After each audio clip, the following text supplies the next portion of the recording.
now hasten to the more moving part of my story. I shall relate events that impressed me with feelings which, from what I was, have made me what I am.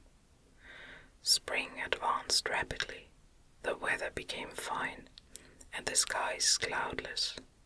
It surprised me that what before was desert and gloomy should now bloom with the most beautiful flowers and verdure. My senses were gratified and refreshed by 1,000 scents of delight and 1,000 sights of beauty. It was on one of these days, when my cottagers periodically rested from labor. The old man played on his guitar, and the children listened to him. I observed that the countenance of Felix was melancholy beyond expression. He sighed frequently, and once his father paused in his music, and I conjectured by his manner that he inquired the cause of his son's sorrow. Felix replied in a cheerful accent, and the old man was recommencing his music, when someone tapped at the door. It was a lady on horseback, accompanied by a countryman as a guide. The lady was dressed in a dark suit, and covered with a thick black veil. Agatha asked a question, to which the stranger only replied by pronouncing in a sweet accent the name of Felix. Her voice was musical, but unlike that of either of my friends. On hearing this word, Felix came up hastily to the lady, who, when she saw him, threw up her veil, and I beheld a countenance of angelic beauty and expression. Her hair of a shining raven black and curiously braided, her eyes were dark but gentle, although animated, her features of a regular proportion, and her complexion wondrously fair, each cheek tinged with a lovely pink. Felix seemed ravished with delight when he saw her.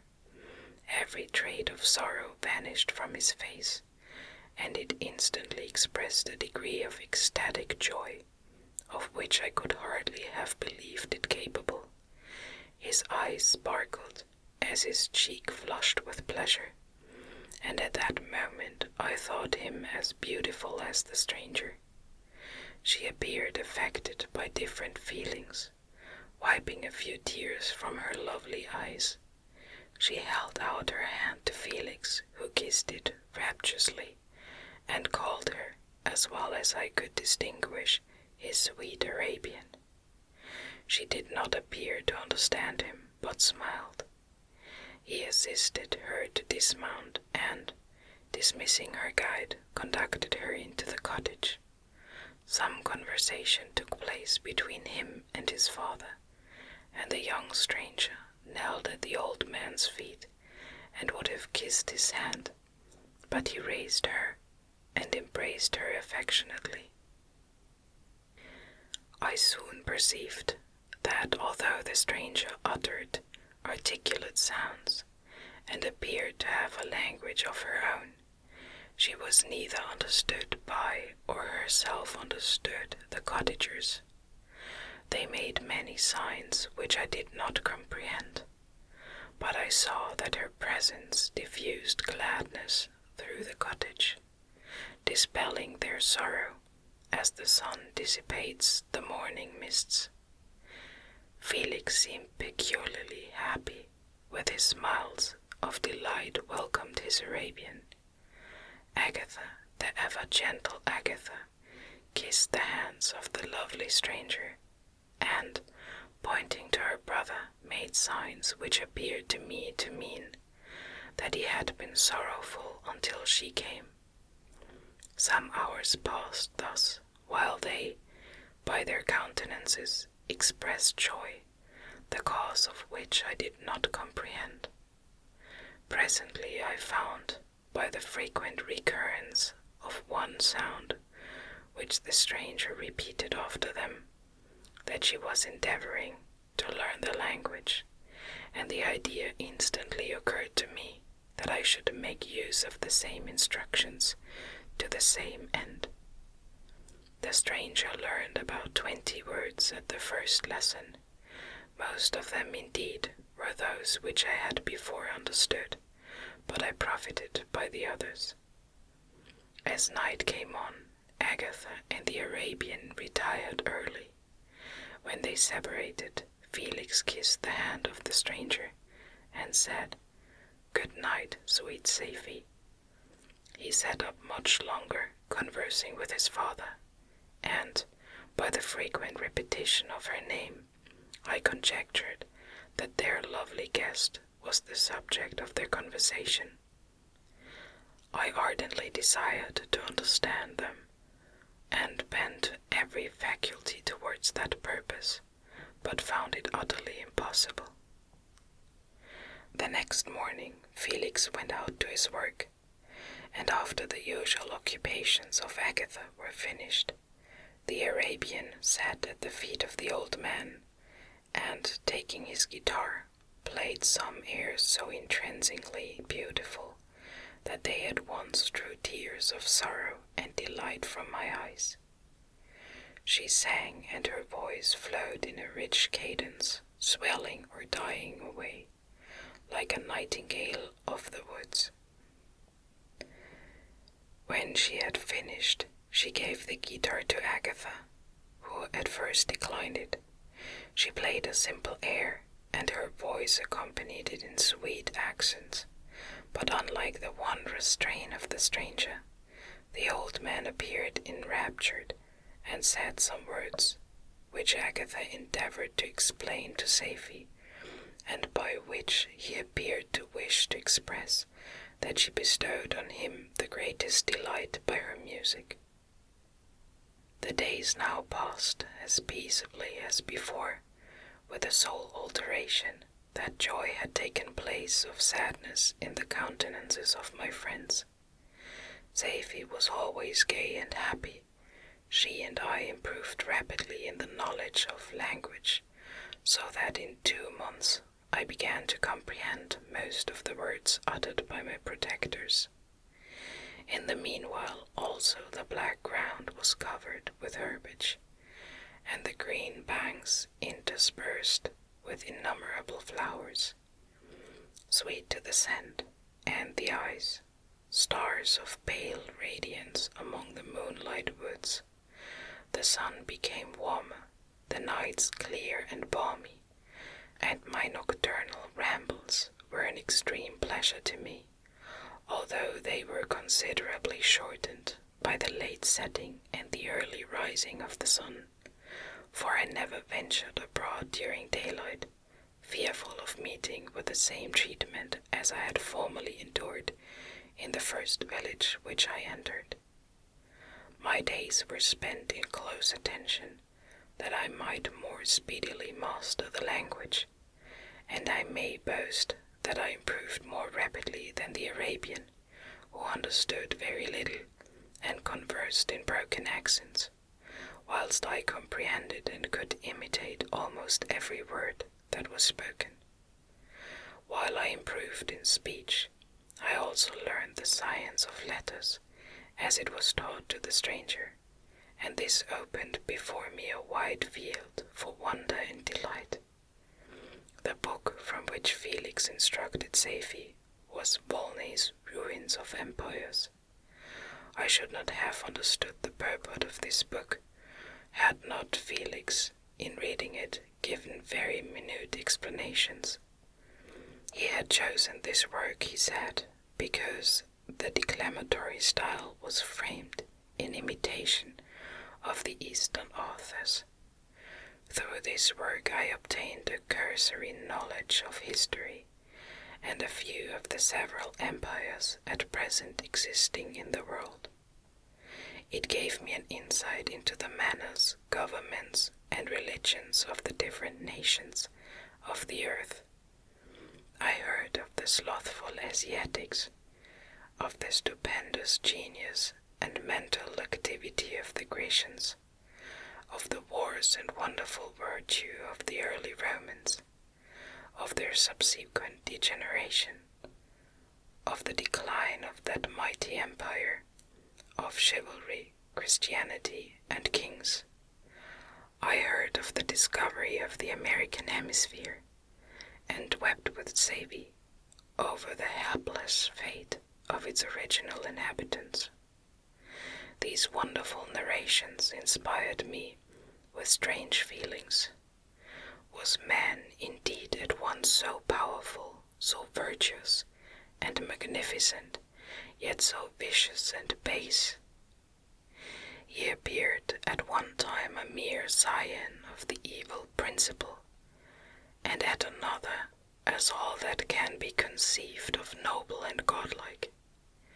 To be a great and virtuous man appeared the highest honor that can befall a sensitive being.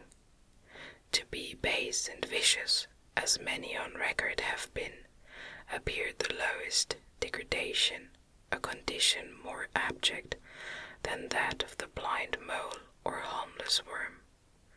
For a long time I could not conceive how one man could go forth to murder his fellow, or even why there were laws and governments. But when I heard details of vice and bloodshed, my wonder ceased, and I turned away with disgust and loathing. Every conversation of the cottagers now opened new wonders to me, while I listened to the instructions which Felix bestowed upon the Arabian. The strange system of human society was explained to me. I heard of the division of property, of immense wealth and squalid poverty, of rank, descent, and noble blood. The words induced me to turn towards myself.